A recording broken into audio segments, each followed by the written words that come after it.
Rise and shine, nerds. You're tuned in to the Back Row Morning Show, proudly a part of the Love Thy Nerd podcast network. I'm Radio Matt. And I'm Mo. We're caffeine-fueled and ready to talk your ears off. This week on the show, we're going to talk about raising nerdy kids and our... I wrote this weird. Just going to start that part over. This week on the show, we're going to talk about raising nerdy kids and how our world is growing ever nerdier. And we got a lot of...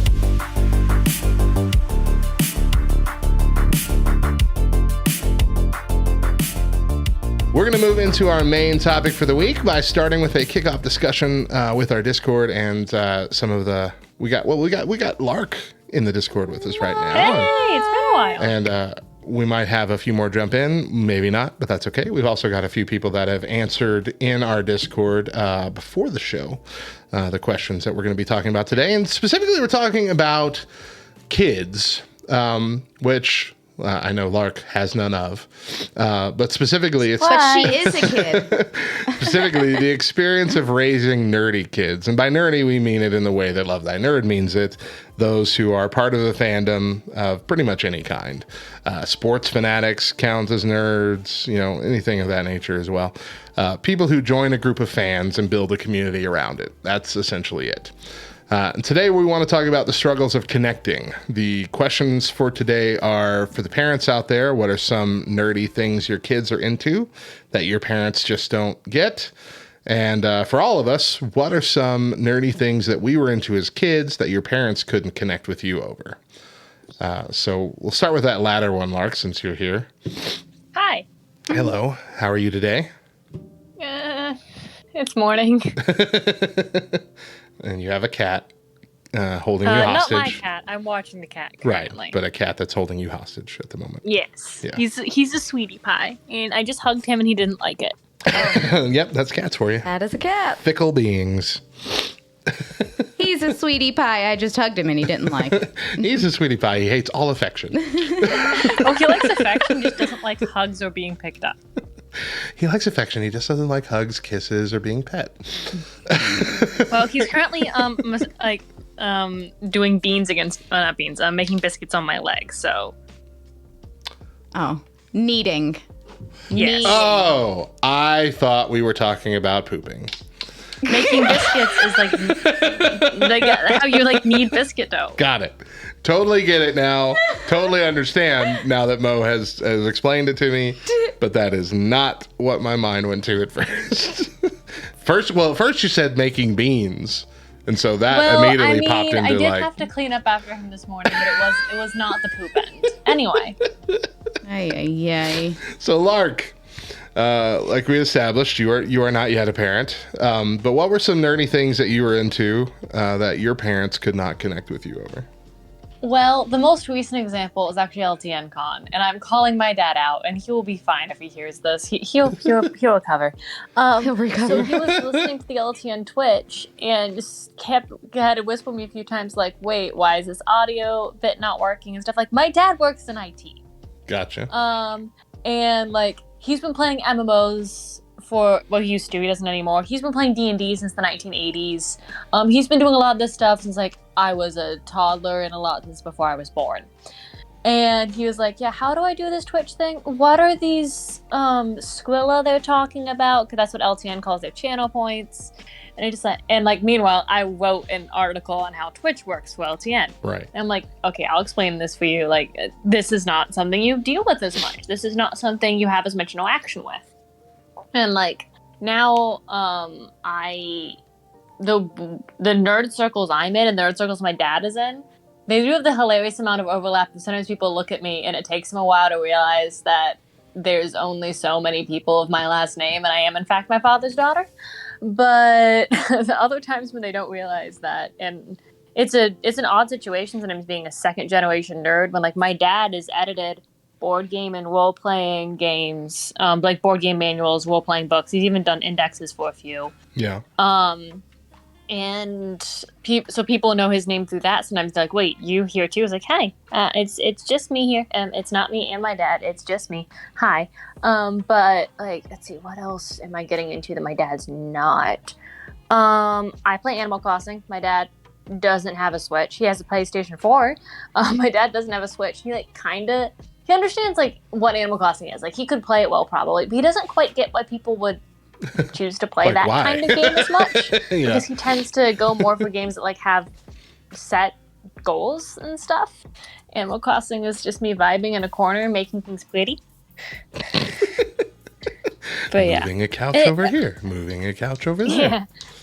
Also, like, my dad's on Discord now, nowhere near as much as I am. I do not have a problem. I am fine. Everything is fine. And, like, I do a lot of text-based roleplay stuff. My dad's tried that, but he doesn't really like it as much. I get a lot more into, like, engaging online versus in person. My dad does a lot more of in-person stuff. So it's more of just as a slowly drifting into different directions. And like my dad can like play through like Portal or like play a puzzle game with my uncles and have a great time, while I'm just like, that looks fun. I'm gonna go over here and play Dungeons and Dragons with my friends, which my dad does also play, but we also play that in different ways sometimes. Like my dad learned on 1st and 2nd edition. I mostly play 5th. I'm attempting Pathfinder right now. It's going. But yeah. So quite a lot. So both of y'all are nerds, but just in different directions, which is not bad. I mean, it's absolutely fine. I mean, then my twin sister is a nerd in another different direction, as she's off being a chemistry teacher. Ooh. And like Solid running a nerd. D&D club at her school. That's cool. That's cool. That's cool. So we got Oriole here. Oriole said, Oriole. my daughter, who is almost 13, loves to paint, and she is so nerdy about it, yet I don't have a lick of artistic talent. She's also nerdy about horses, and I don't know anything about horses. My son, who is 11, recently became very nerdy about baseball, specifically Orioles, which I do understand, but it just came out of nowhere, so it took him by surprise. He's also very nerdy about Minecraft, which I don't get, and coding, which I don't have much of an understanding. Yeah, like my son got heavily into the two areas of popular nerddom that I never touched, and that was Pokemon and Minecraft. Yeah. Like he is all in on both of those. Oh, I get that. I have a Minecraft account now, but like I started having playing Minecraft occasionally, not often, and I even set up my account on Steam because of my fiance, not because of my dad. Yeah, I mean, I've opened Minecraft 2 or 3 times, and I'm like, gosh, to accomplish anything like my son has accomplished, I need so much more free time. Oh, I've made it to the end once, and I was being seriously helped by a lot of friends. I'm not like the most skilled at Minecraft. I will build things and be happy about it, but I play on peaceful or in creative. I'm not the person who's going to go off and attempt to like conquer the world. Most of those words probably made no sense to you. No, I get it. Like, I was there when we defeated the Ender Dragon. I was doing squad. I kept dying and having to respawn, but thankfully we put some beds by the Ender portal. Portal. But yeah. So I know that Mo doesn't connect with her son over a lot of things. That's not specifically anime. She doesn't understand anime. She doesn't understand FNAF whatsoever. I don't know. Topher put this in. Topher, She's not big into Pokemon at all. Or collecting. She doesn't really collect much. She started getting a few of those pops, but she doesn't really collect anything. He sent this to you. What are you talking about? He is a liar. I know that this is a weird hill to die on, but I will die on this hill. He upsets me that he thinks that I don't collect anything. I don't collect anything because they don't buy me the things that I want to collect. That's why I don't collect. And I have an entire wall of crosses. An entire wall in my home of crosses. But I don't collect anything. Yeah, Topher sent me all these. Good grief. He can kick rocks. I don't understand a lot of the things that he is into, but I do at least attempt to. I Blinks, was understand. putting your cat tail on my face comforting for you? I understand FNAF. I just don't like it because I'm not a fan of those thriller type video games. Oh, yeah. Where the jump scares and whatnot. Like, Bro, I'm way too easily terrified to ever Yeah. play a horror game. Yeah. I can't even, like, I've done a few sessions of Call of Cthulhu because a friend of mine, Toothless and the Among Us crew, Toothless and her husband, both DM Call of Cthulhu, and I've done a couple one-shots, one by her husband. He's actually my 5e DM right now. Like, I can't do it, but I pass, like, a one-shot because my threshold for that I can handle for horror is so low that I'm just like, I can't, because if I join, you guys are going to have to tone it down so much. That's not fair to everyone else. That's why I can't do like Five Nights at Freddy's. And that's the thing. It's not that I don't I had to walk understand out it. the room when my family was trying to watch Alien because the chest burster scene was just a big nope. So what you say, Mo? It's not that I don't understand it. It is simply that once you see something, you can't unsee it. Right. I don't want to. I want to protect my heart, and I want to be able to sleep at night. Yeah. That I understand the fact that it's going to terrify me to no end. Therefore, I don't need to see it. And I just worry that, my child's seeing things that he doesn't need to see. He said earlier in the chat that he doesn't wake up to alarms because he wakes up before alarms because he has alarm anxiety. Guess what? He probably has alarm anxiety from all of the jump scares that he's watched and dealt with. Oh, I have alarm anxiety, and it's not from jump scares. I mean, yeah, I get it. Anime is the one thing I don't understand that my kid is into. I don't understand anime, I'm not and I as try. much of an anime Yeah. person. I understand that people love it. I'm just bad at getting into anything TV in general, whether it's anime or not. So, And I'm sure ask my there's. friends about all the TV shows they try to get me to watch that I have to stop partway through just because I'm very bad at watching TV. I'm sure there are some anime storylines or something out there that I would enjoy. Yeah. I've just never come across them. I've experienced a few different anime shows or movies in the past, and they're just all okay. I mean, sure, I guess there's an audience for this, but I'm not it. Right. I'm just sitting here looking over at my shelves of my bookshelves, and I'm like, this is my place.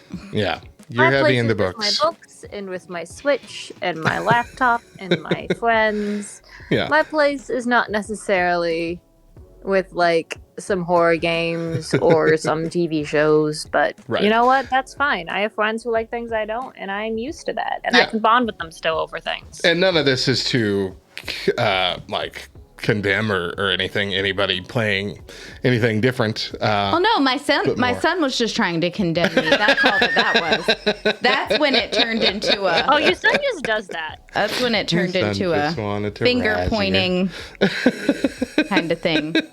Whatever. He doesn't even Cat know is his sniffing my mom. sock? She doesn't collect anything. For context, Whatever. people I beg listening, to There differ. is a cat on my bed right now, and he is sniffing my sock intently, and I'm so confused. All right. Well, with that, we're going to go ahead and wrap up this Discord discussion. Thanks, Lark. Thank you so much for joining us. Bye. This week we were talking about raising nerdy kids. And today we want to talk about introducing our kids to nerdiness and how that idea is much different from when we were kids. And this stuff was kind of seen as almost a weakness, right? So were there things that your parents were nerdy over when you were a kid that you remember? Yeah. So as I'm thinking about my childhood, I don't ever feel like there was a time where my parents were anti-video games or like I grew up watching Star Trek because my dad watched Star Trek. I can remember my dad, and I've talked about this several times. My parents were the youth leaders up until I became a youth, and then they stepped down. They're like, no, thank you. I'm thankful that they did that. I really am. They were wise enough to know me going into youth. Probably I needed someone else to be my youth leader to confide in. Yeah. Anyway, but I can remember all of the youth guys coming over with their big old computers and setting up on the dining room table, and they would all play. Have a LAN party. They would all play games around the dining room table, like take up an entire Saturday. My dad is, whenever I talk about my dad, I'm referencing my stepdad, and my stepdad is Italian. And so he would make these, like, have this huge pizza day where he would just make all the dough, make 25, 30 pizzas, and all the youth guys would be over, and they'd just play games and eat pizza all day long. That would be a typical Saturday in my house growing up. I talked about how we had a Nintendo 64, and I would come home from school, and my mom would have spent the entire day playing Mario. Your mom had her own things, like, you better not touch this or I'll kill you. Yep. Yeah. So there's, I don't know, growing up, it definitely was not frowned upon in my house to be nerdy in one form or fashion. My brother was a band geek, and my dad loved that. That was something that my brother connected to my dad's dad about, And so, there was just a lot of things. I was a theater nerd, and my parents thought that was super cool. Went to all of the plays and the shows that we did, and it was not something frowned upon in my home growing up. So my parents, I think, were a little bit older than yours. But I can tell you right now, I have no idea if either of my parents enjoyed anything to the point where they consider themselves like a part of that kind of fandom ever in their life. I know my dad liked Westerns, but not like to the point where he had any sort of Western memorabilia or went out of his way to like introduce Westerns to anybody in the family or, share about it or talk about it. That was the kind of movie that he would typically watch if it was on. Yeah. Like Turner Classic Movies or something. They'd be like, oh, okay, I remember this one. And he'd sit there and watch this. But like, I don't remember him having any kind of like super fan feelings about anything. He was also a fan of sports, but not in a way where he ever had any kind of sports memorabilia or any kind of like, I don't think he ever had like a team. Yeah. That he was always going for. Just like, I enjoy football. Yeah. And so he would just watch football. Like, it wasn't maybe 007, I think, is the only thing I can think of that he ever told me that he enjoyed. To the point where I like bought him a couple DVDs. I'm like, hey, yeah. Like, he was excited about it. Yeah. That's, I think, the only thing. And that's just barely. Yeah. And I really do believe it's because my dad kind of grew up thinking that any kind of non-work and non-family related enthusiasm was almost anti-manhood. Like, it was like, you, as a man, you're supposed to focus on work, you're supposed to focus on family, and you don't have eyes for anything else. You don't put your attention or your focus on anything else, which I can see coming from a good place. But I also kind of think that's why he was miserable all the time. He didn't have anything fun to relax with. You know, he didn't have anything to take a break from reality with. Yeah. Like, my dad has been in radio his whole life. He doesn't care. He never cared about music. He wasn't even like a music nerd. He didn't listen to any of the music that was on the radio station or anything. He was focused on the business. Yeah. And like, I can't really point to anything that my dad loved, that he was a fan of. Nerdy wise. So we didn't really connect. He never played video games or anything like that. Neither of my parents would ever play any games with me. Like, at the point that I was alive, they were over any kind of childish pursuits as they would see them. And so if I wanted to play with somebody, I'd be playing with a friend. Like, I'd be bringing friends over. But mostly I'd be playing by myself. And, I don't necessarily think that, again, let me be clear. I'm not condemning them for this or anything. This was just, how they were raised and how they lived their life. But it's just weird hearing stories from, other people in my life, my whole life, about their parents being into this or that or this or that, or having any kind of like passion towards any kind of fandom or genre or, sport or anything like that. It was weird to me because I've never experienced that from an adult, from a parent. And so as I am now now that I am in fatherhood here, but I'm entering the level where my kids are growing up and having their own kind of fandoms. Yeah. Like I'm trying with certain things. But like KY said here in chat, she says it's really hard to gauge when it's appropriate to introduce certain things to the kids because a lot of like the movies we remember fondly from childhood were edited for TV and we didn't realize. And we've talked about that before. Like a lot of the movies that I watched as a kid that were adult movies that I enjoyed, not adult movies, but you know what I mean, PG-13 movies that I enjoyed were taped off of the TV. And so they had all the cuss words and what edited out. So you watch them again as an adult, like, oh gosh, there was this whole inappropriate lovemaking scene that wasn't on the TV version. Yeah. They skipped over that. And you're absolutely right. Like we've been talking about introducing my oldest son, to some of the Marvel movies even. The Marvel movies, I think Eternals made a big deal because it was like the first Marvel movie to have a bedroom scene in it. And so you're thinking, yeah, that'd be great. But I've been watching through them again. Like there's so many S words in this movie.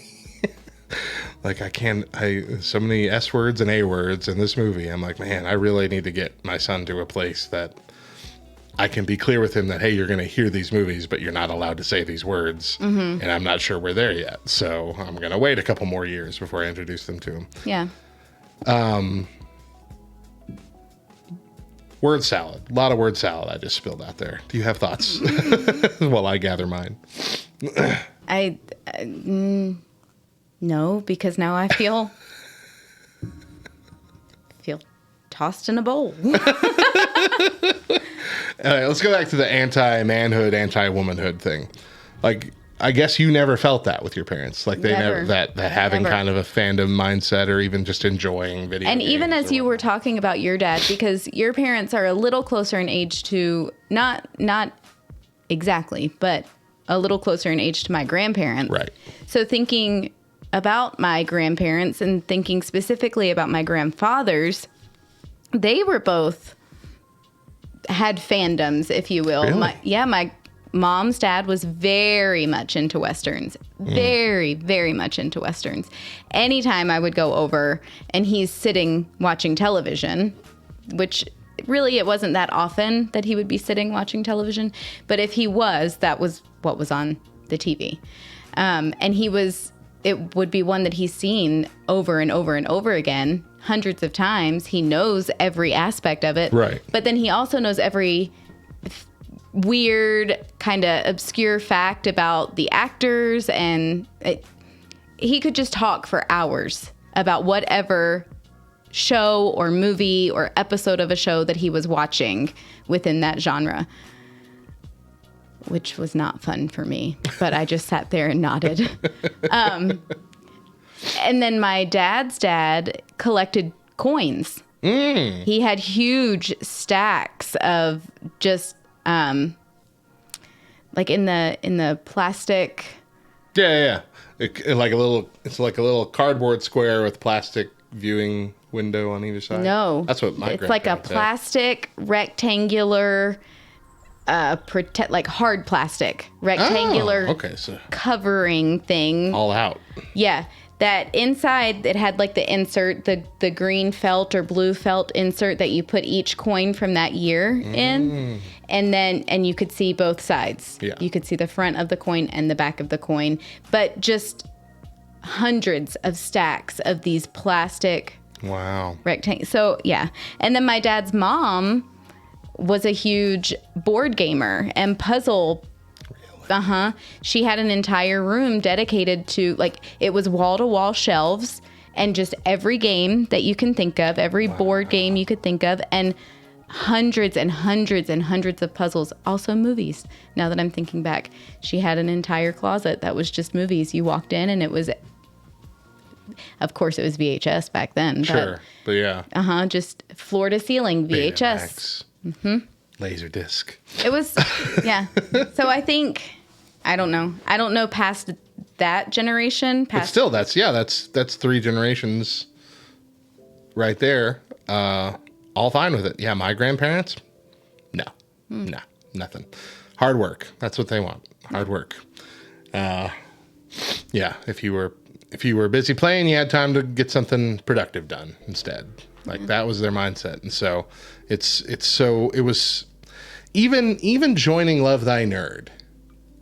It's still something that I have a little voice in the back of my head saying, but you could be doing something productive right now.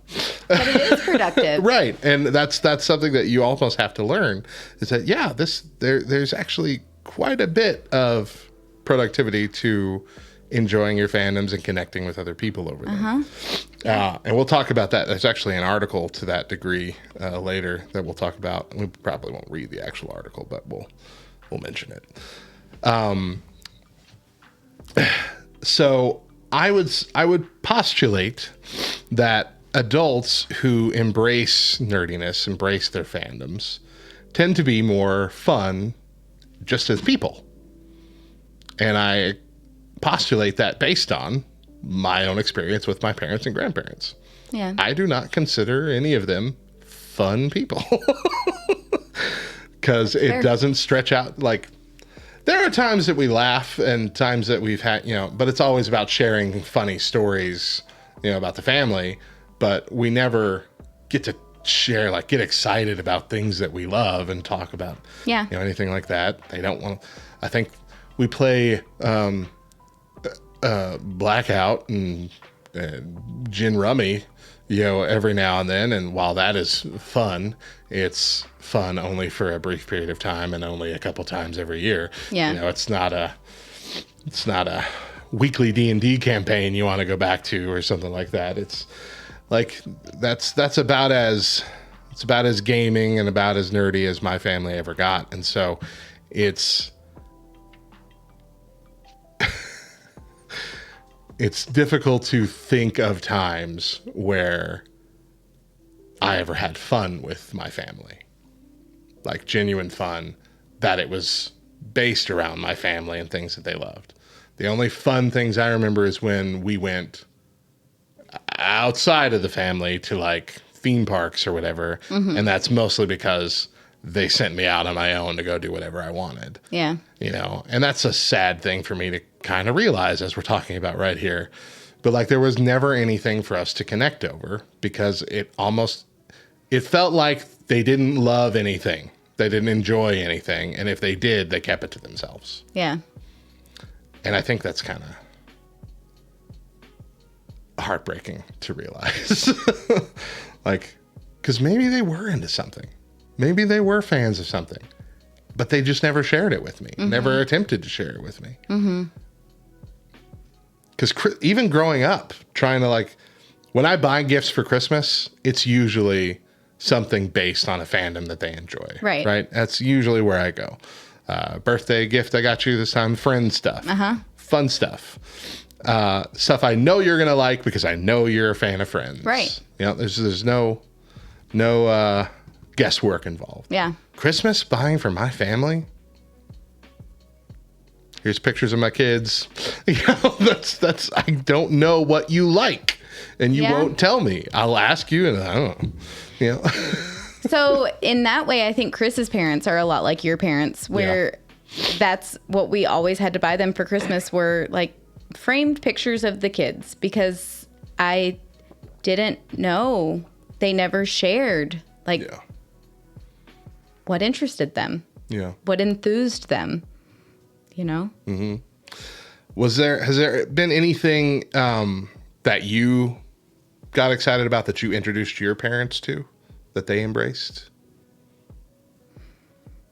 Like, did you ever bring anything to your parents in your whole life, even as an adult? You're like, hey, you should check this out. And they're like, I love this. And they become a fan. I really don't think so. No. I remember as a kid, I was really into Power Rangers. And they started airing one episode of Power Rangers and one episode of, I think, VR Troopers which was another Power Ranger-esque show. Or it might have been Beetleborgs, one of those two. Anyway, they started airing one like right before school, my time. So it'd come in at like 7:30. And so we'd have enough time to watch that episode of Power Rangers before we went to school. And DGJ Shane in the chat's excited about VR Troopers. And I remember I would want to watch that. And eventually my mom was like, I guess I'll sit here and watch it with you. So she would get up earlier to watch it with me. And it might have just been to spend time with me. But like, she would also like ask questions. Yeah. About like, who, like, haven't we seen that person before, that villain before or whatever? Yeah. And she would get into the story about it. And I think she started genuinely enjoying watching that show with me. Yeah. And I really remember loving that. Uh-huh. And sharing those. We did it for like a couple years, as long as they were showing that at that time. And like, I enjoyed that. Like, it wasn't like she got super excited about Power Rangers in her own life, outside of it. But the fact that she was willing to sit down with me and not just like watch me watch it, but engage with it and talk to me about it, that was a big deal. Yeah. Like, that was a real big deal for me. Yeah.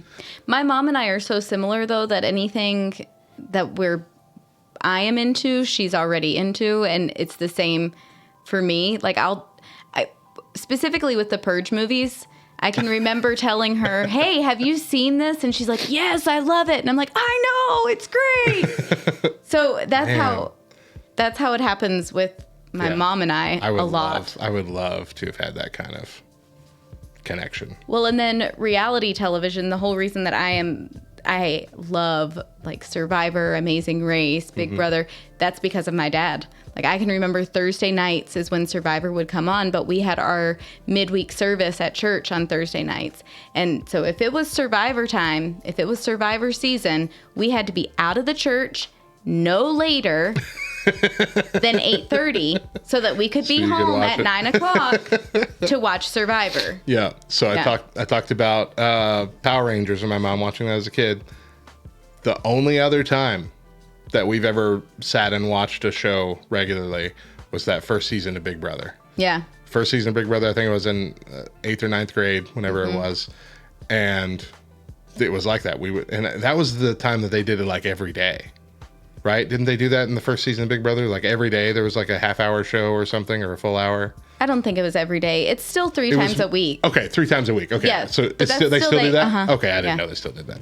So yeah, multiple times a week. And so we were doing that every time it was on. We were sitting there watching it, and both heavily into that first season. Yep. And that was neat too, connecting with her over that, because she was big into, and still is big into, those reality shows. And I'm not as big into them. And I never liked any other season of Big Brother, but that first season was really good. Yeah. Yeah. I guess that's what this whole first topic has been about. Just me lamenting the fact that I didn't get to connect with my parents. It's a therapy session for me. So that's it for this discussion. But next time, we're going to focus on how our nerdy kids find their people. So this week, we're talking about raising nerdy kids. And today, we want to talk about how we can encourage our kids to find their people, but to do so in a responsible way. So last time, I talked about there was an article that we were going to talk about. And I didn't actually, I don't have the article in front of me. Okay. I don't remember the whole thing.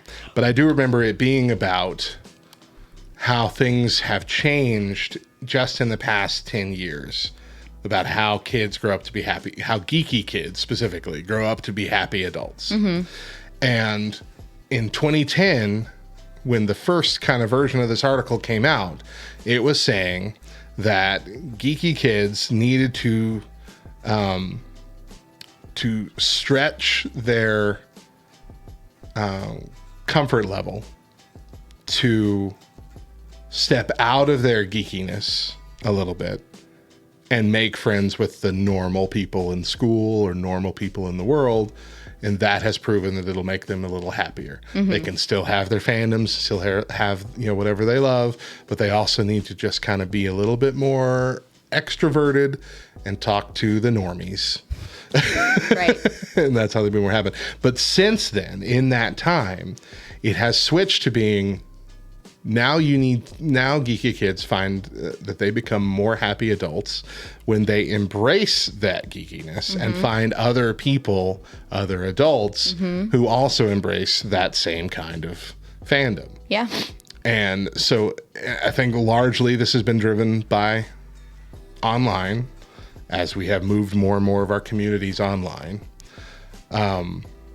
And it's something that you've talked about a lot, like with Topher, with Love Thy Nerd, right? Yeah. And that's actually, I think that's the phrase that you've used, is find his people.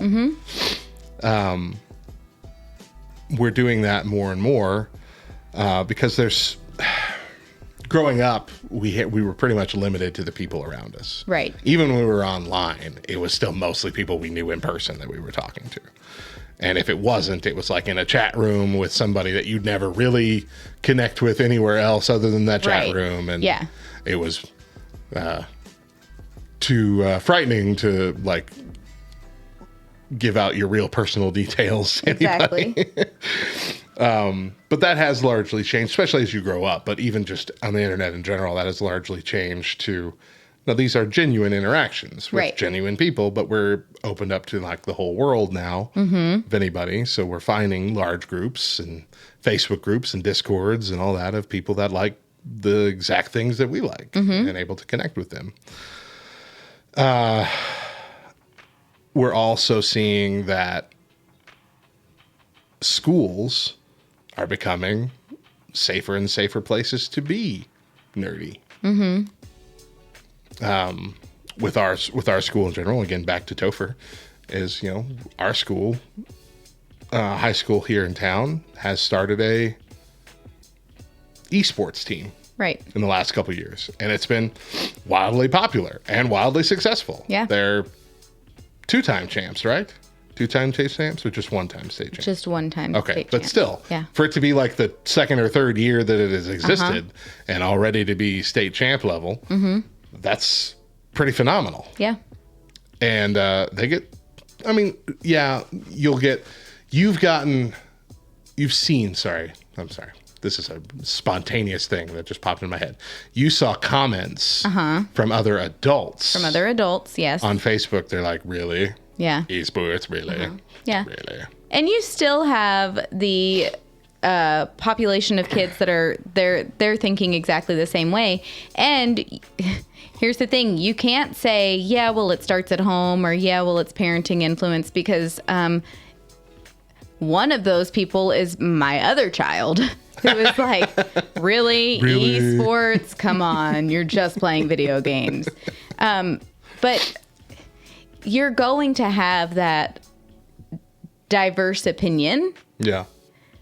I don't think that that's ever going to fully go away. Sure. But what is happening, I think, as our community, our personal community is able to grow and be a little bit more widespread than what it was when we were in high school, the kids who seem to be outsiders, quote unquote, are no longer outsiders because they find their community. They find a group of people where they are similar. They are alike. And so they don't feel like loners. They walk into the world with this confidence that they have because they know that they're not alone. They're not odd or weird or, you know what I mean?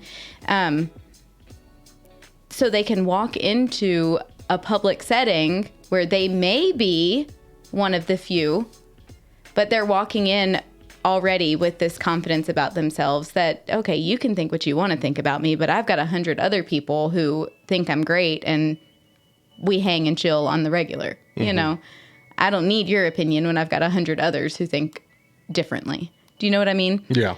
I think that is the main difference in the generations from when we were in high school, and now that my kids are in high school, is that online has opened up a whole different community, which has brought about a whole different confidence. Yeah, I agree with that. Now in high school, I feel like getting up to high school, I was very reserved with my fandoms and nerdiness and things that I liked. Like I mostly kept it to myself, except with a few close friends. And in high school, though, I felt like I went the opposite way. I'm like, hey, I like what I like, and I'm going to put it everywhere for you to see it. So I was, wearing all the nerdy t-shirts and stuff, which I still do to this day, putting junk all over my backpack, and quoting every movie and TV show and video game. A lot of Homestar Runner back then, did a lot of Homestar Runner quotes all the time. Like, that became part of my identity in high school, which was, I guess, my way of rebelling. Like, everyone goes through a weird rebellious phase, and that was how I did it. And that was also when I decided to dress however I wanted. So I got in some of like the skater stuff, but even then it was just because, hey, I think this looks cool, not because this is my identity now. Yeah. Speaking of, this is a whole different side note and something that I need to champion for our goth friends out there. Okay. We need to develop goth clothes for summer. I was driving the other day, and one of our goth folks in town, I don't think he's a teenager anymore. I think he's a college-age kid now, but I've seen him a lot. And he was walking down the street in the 93-degree heat, wearing a full-on black leather trench coat.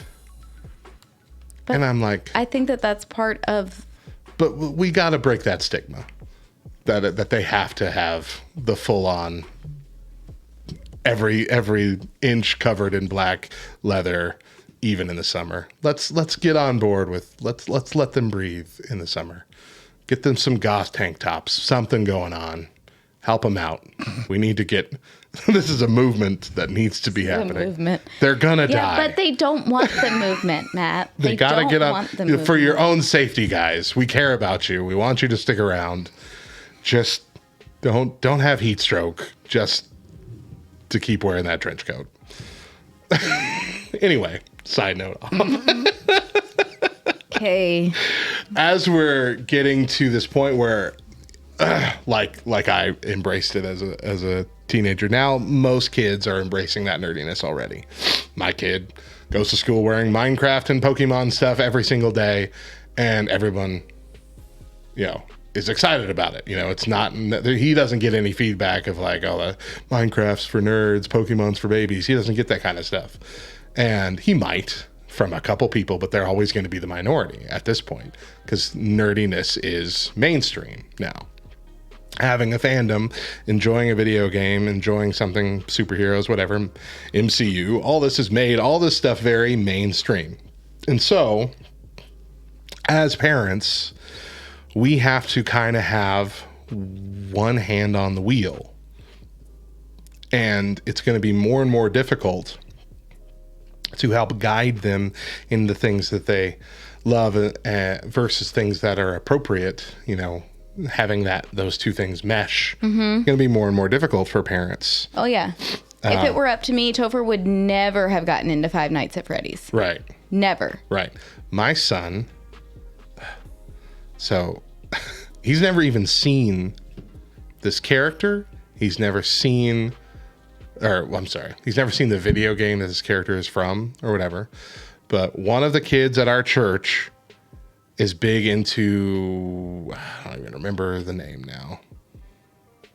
Fuzzy Wuzzy or something. It's like this big blue monster, big gangly blue monster with a giant smile full of like needle teeth. Yeah. Whatever the guy's name is. And I think I said this on the show the other day. We went to the mall and there was a stuffed animal version of it in one of those little middle kiosks.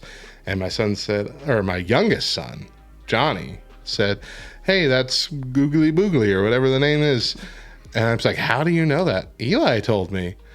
And I said, "How does Eli know that?" And Eli said, "Oh, well, so-and-so from church told me about it and showed me a picture of it on his Kindle." And I'm like, I don't want you looking at this. I don't want you playing this game. I don't want you watching any of these videos. I don't want you to have this in your life or in your brain because this is going to freak you out. It's going to freak your brother out. Just, you're too young for this kind of thing. Well, the other day he was drawing it and, this has been months now of me saying, don't do this. And he was drawing it. And I'm like, what are you doing? Like, I said, you can't do this, not to do this, don't do this. And apparently, and just as KY saying in chat, it's all over the playgrounds. Apparently, this is the big thing right now in elementary school. And I'm like, this was never supposed to be for elementary school. This was never supposed to be anywhere near them. It wasn't created for little children. And it is everywhere now that our kids are. And I can't protect him from it.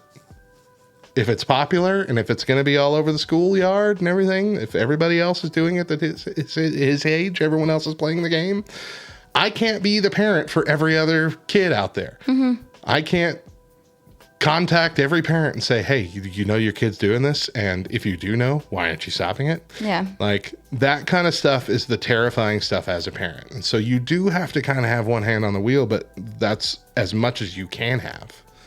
You can't ever have both hands on the wheel. You can't protect your kid from everything. Right. And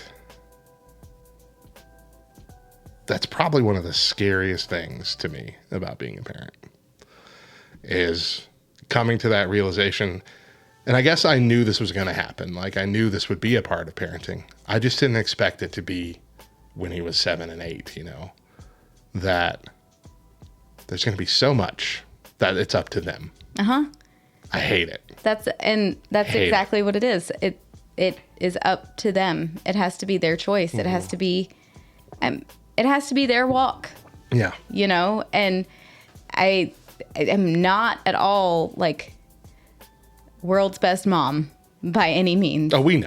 But I have figured out that constantly communicating with my kids and constantly talking to them about everything on a level that they understand is the best parenting tool that I could use. Explaining and being really honest and saying, listen, I don't want for you looking at this, or I don't want for you watching this or saying this or doing this, and this is why I don't want you doing it. That's going to be something they're going to have to learn to live with the rest of their lives, because even still, as adults, we have friends who are doing things and making choices that we can't make those same choices as Christians. Yeah. We can't walk that same line, but it has to be our choice. We don't have our parents hovering over us saying, yeah, Matt, you probably shouldn't be doing that. Just because it's good for that person doesn't Really, my mean mom it's still good hovers for over you. me all the time. Do you really think you should be eating that? Hey, leave me alone. And then the beauty comes, I will say this, the beauty comes when they do make a choice that you don't want for them to make, you wouldn't have wanted for them to make, but they come to you honestly and they say, okay, this is what I did. This is how long I've been doing it. This is how, the extent of it. And you can look at them and say, I was very clear and I set boundaries, but you didn't follow through with my expectations. You made your own choice. How does that feel now? What are the consequences? What are the repercussions? And then being able to look at you in the eye and say, no, you were right. You were right. I should have listened. It's a good feeling Coming to be those able to be mature like, moments. okay, yeah. You're learning. And it happens. Yeah. Even when they're 7 and 8, it happens. Yeah. When he can't sleep at night, why can't you sleep? What are you dreaming about? What's in your mind? Oh, see, I told you. How does that make you feel? Everything I do is because I love you and out of protection for you. Yeah. What gets to me are parents, and this is just complaining about other parents, but parents who don't have any hands on the wheel. Oh, yeah. Don't just let their kids run wild at whatever age, watch whatever they want, play whatever they want. And I think some of it is just blissful ignorance. Like, we have a couple friends that let their younger kids watch the MCU movies, which would be fine in your mind initially, until you realize, oh yeah, there's a lot of adult situations and a lot of adult cuss words and all this, and you're letting that go into their brain as, a normal thing. And they're obviously going to want to know what that means or think it's cool to say that these things or do these things. Mm-hmm. But worse than that, because that, I think is just, minor, just not paying attention kind of stuff. I remember the first time I heard of a parent letting a kid like just do whatever they want. And I was a teenager when I heard about it.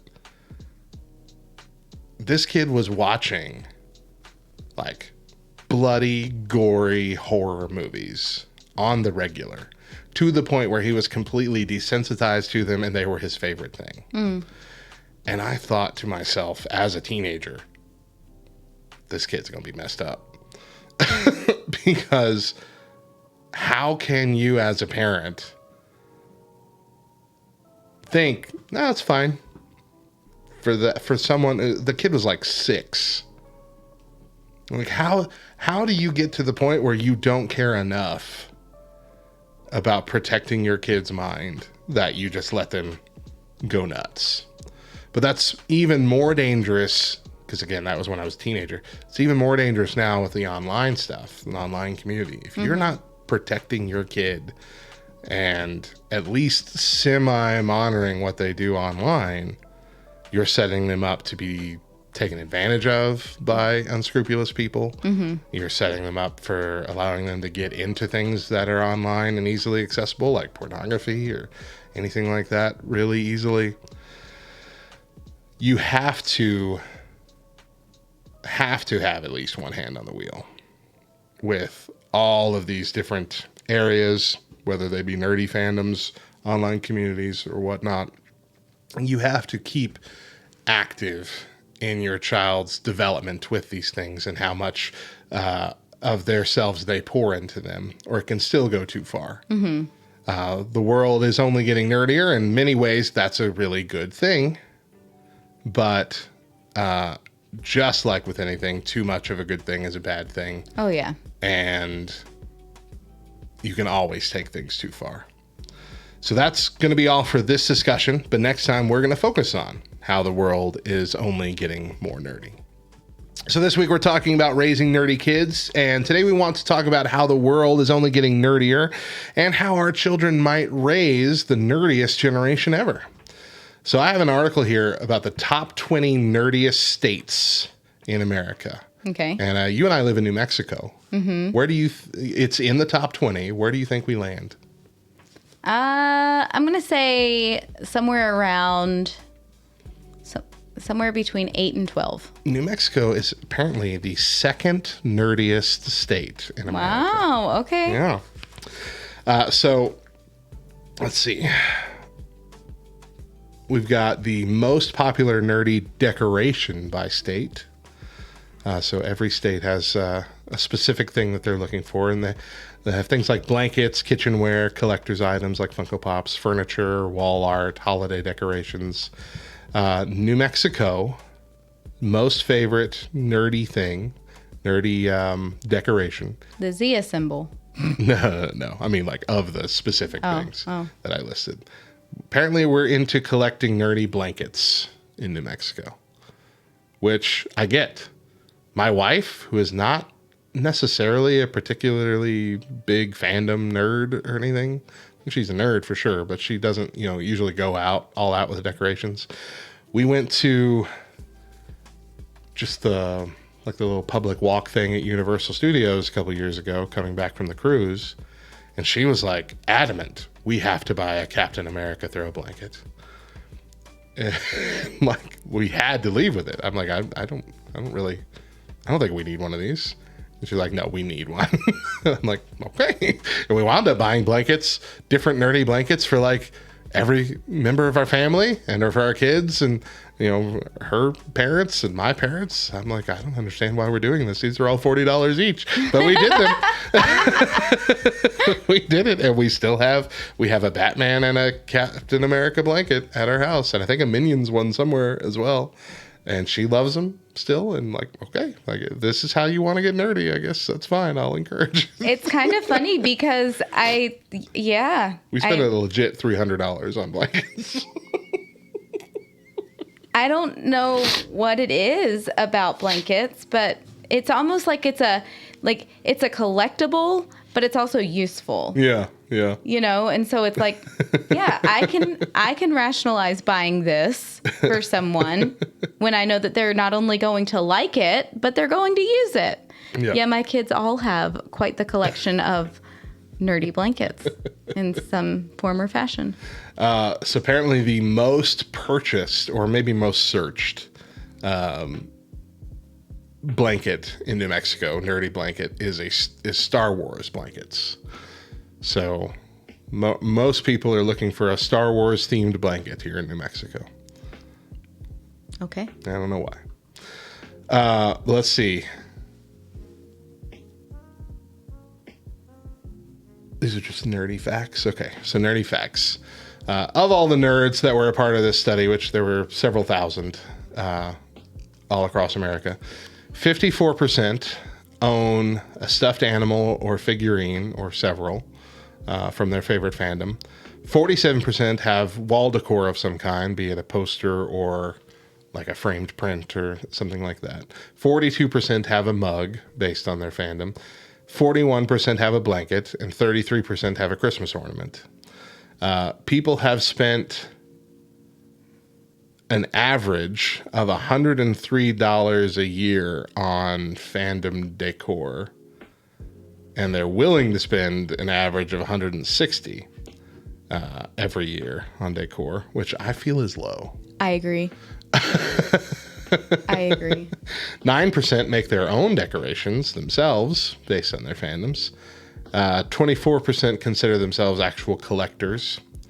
The top 5 fandoms that people are buying junk for. Number 5 is Nintendo. Number 4 is Harry Potter. Number 3 is Disney. Number 2 is Star Wars. And number 1 is... You think number 1 is? I have no idea. Marvel. Okay. MCU, of course. It's everywhere. Of course. 72% decorate with fandom items because they love the show, game, or movie. 40% were gifted nerdy decorations. Let's see here. Oh, KY has finished our Sailor Moon. Moon. Moon is the worst word to say there. Sailor Mo. Yeah. But anyway, that's just some nerdy facts at the moment. But the truth is, we have seen a shift in our society since we were kids to now, where nerds are kind of the more dominant thing. Even sports nerds are more nerdy about sports than they were a few years ago. Yeah. We've seen that with the rise of fantasy football. Number Fact. one, fantasy is a part of the word, but I mean, it requires you to get really nerdy about all the stats and Right. all which is just the exact same thing as D&D with all the hit points and their abilities and whatnot. You're doing the same thing with your football team. It's the bottom line is Gen Z and millennials are now in charge. Or Gen X and millennials are now in charge of the world. Mm-hmm. And the idea of embracing your nerdiness has grown. And it's going to continue to grow with Generation Z and Generation Alpha. Mm-hmm. Because we have made our fandoms more a part of our personal identities. Now that has brought up within the faith community, there's quite a few people within the church that for years have been saying we, as adults, should be putting away childish things. Mm-hmm. Have that verse talking about I put away childish things as I became an adult. Uh-huh. Okay. When I was a child, I thought like a child. Yeah. Let me actually reasoned like a child. Let me pull up the whole verse here. Childish.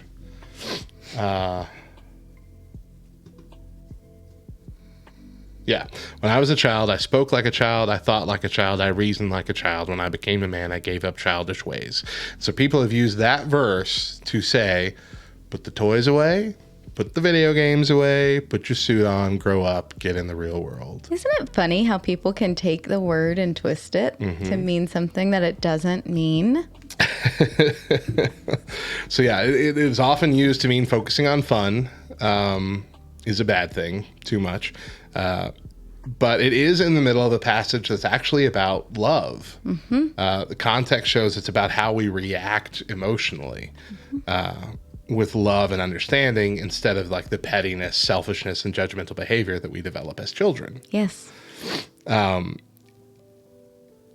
Whenever we see in the Bible a negative view of childhood, it's always accompanied with the word, or usually at least accompanied with the word thinking.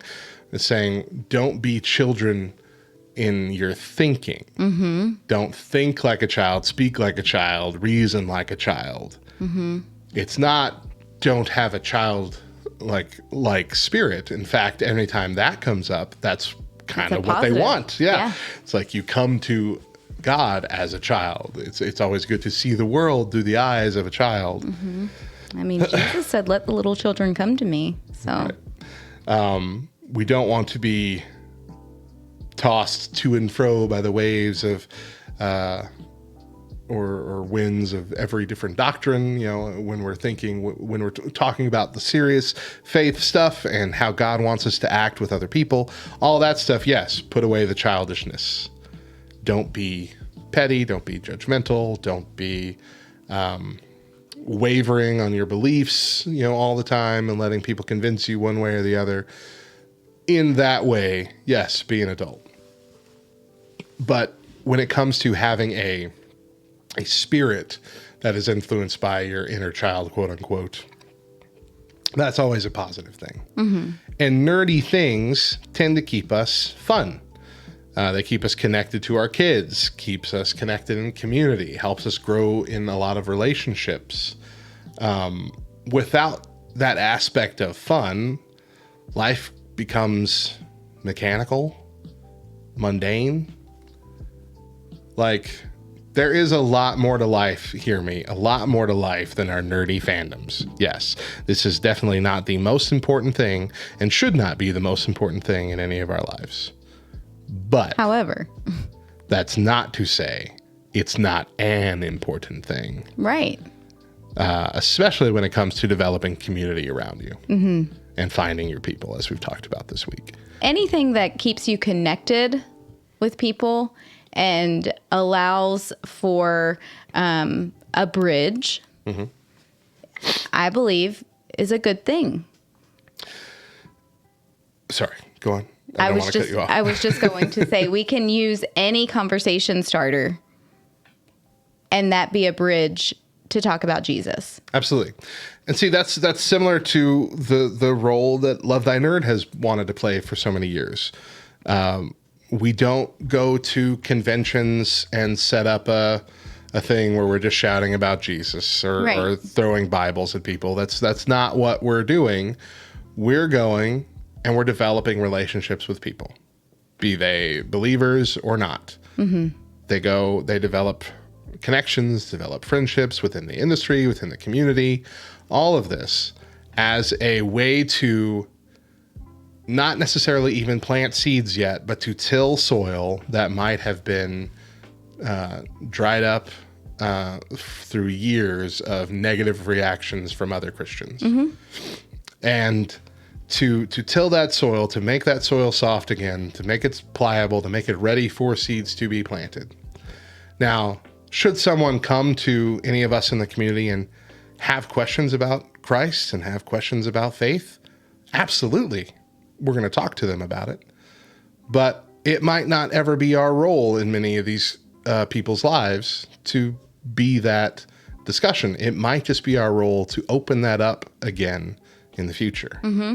To help them realize that not all Christians are judgmental. And honestly, I really do think it's getting better on the whole too for believers. I think more and more believers are coming to that same realization that it's not a bad thing to have a fandom. It's not a bad thing to love Dungeons and Dragons. It's not a bad thing to be into Marvel movies. It's not gonna again, with anything, too much of a good thing is a bad thing. But as long as you're guarding your heart and that it's not taking priority over your faith, these kind of things can be beneficial, can be fun, can be ways to connect with other people who are not believers. Right. And this is tilling that soil, making that path, and giving us that opportunity, or someone else in the future that opportunity, to talk to somebody who once might have thought, there's no way I'm ever talking to another Christian. There's no way I'm ever entertaining the idea of faith or God or anything like this again.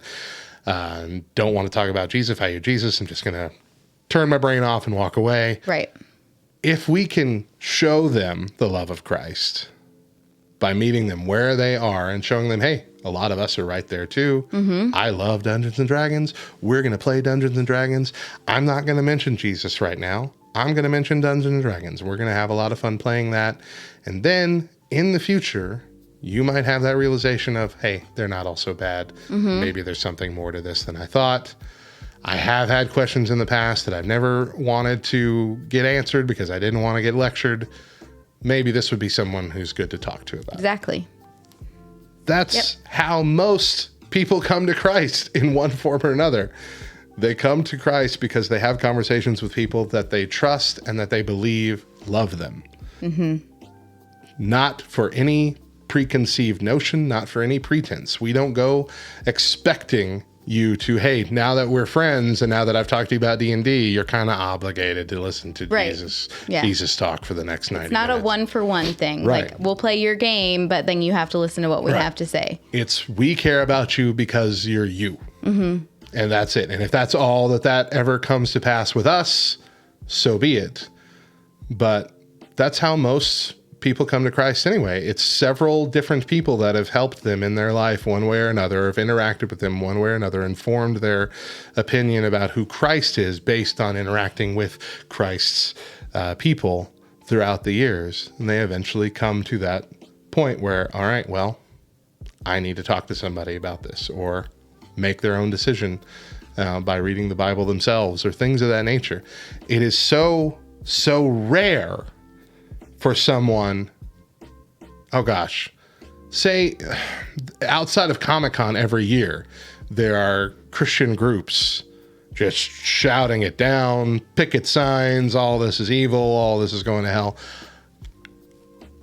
I really, really want to see the numbers of anybody who's been like, you're right.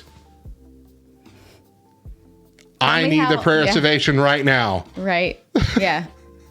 I need to see the numbers. I know it's not zero, but it's got to be close. Oh, yeah. I'm sure. And the people that do react that way must have a lot more going on in their life already. Like, they're already just full of guilt from this, that, or the other. And they come to the situation where people are shouting in their ears, like, okay, fine. I'm taking this as a sign. This is just, it's tantamount to being chased by the police and you run into the alleyway and you can't leave anymore. It's like, okay, hands up here, just take me. Yeah. That's a tantamount to what that kind of thing is. Yeah. You want real people coming into this real relationship with Christ. It's got to start from a loving, meaningful place where you're building these kinds of relationships based on nothing more than sharing the love of Christ through those relationships with no preconceived notions, no pretenses, no requirements on the other side, but just showing them the love that Christ showed us.